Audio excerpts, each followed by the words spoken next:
internal workings of a Meco barbecue grill, doesn't matter which model you choose, because mainly that's the difference in the exterior, all the insides are the same. What you've got that you're cooking on is a porcelain-coated steel cooking grill. A lot of folks like this because the porcelain coating is a non-stick type material, and it helps as far as, keeping food from kind of burning onto the grits that you might find on other barbecues that are out there on the market.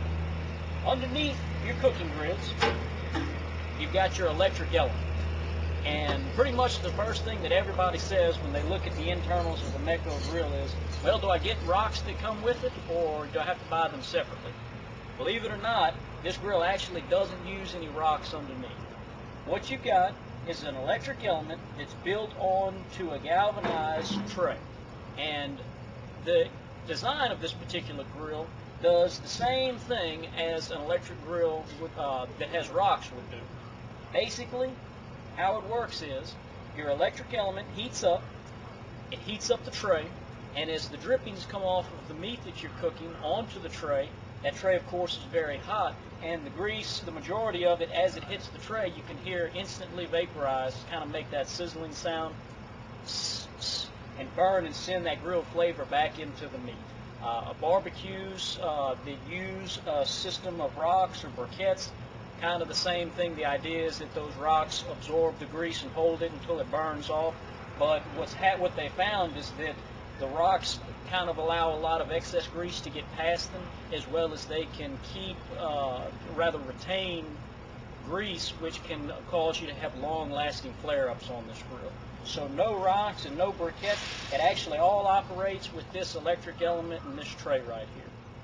As far as any grease that shouldn't burn off, underneath the underneath the element, they have a drain where any excess grease that does not burn off eventually makes it down into your little aluminum foil pan underneath the barbecue.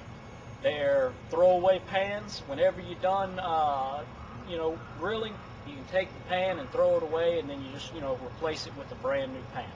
And something that's neat that Meco is able to do with their electric grills versus other grills that you might find out there on the market is they've actually got an adjustable electric element.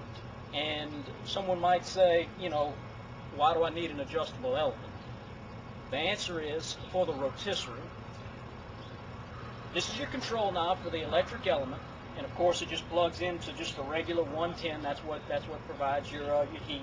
And your controls for your low, medium, and high are controlled right here on the side. This little knob turns to give you your different heat settings. But you've got a handle here that allows you to move the electric element on its side. Some of these Meco barbecues come standard with a rotisserie kit. Others you can purchase them as an accessory if you want to. But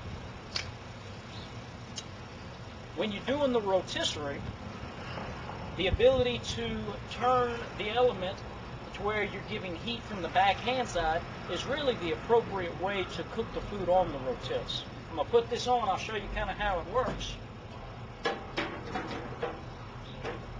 Got your rod here.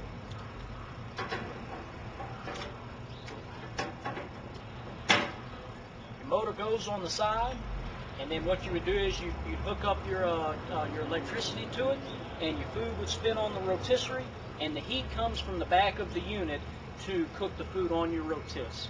This not only provides the appropriate heat, a continuous heat just cooking the piece of meat on the backhand side versus a direct heat going through the whole piece of meat while it cooks. Also gives you the option to take and put a drip pan underneath to collect the drippings as you rotis. It's really the appropriate way to do the rotisserie, and that's a great and tremendous feature. But the grills themselves are pretty simple, but they do cook just tremendously.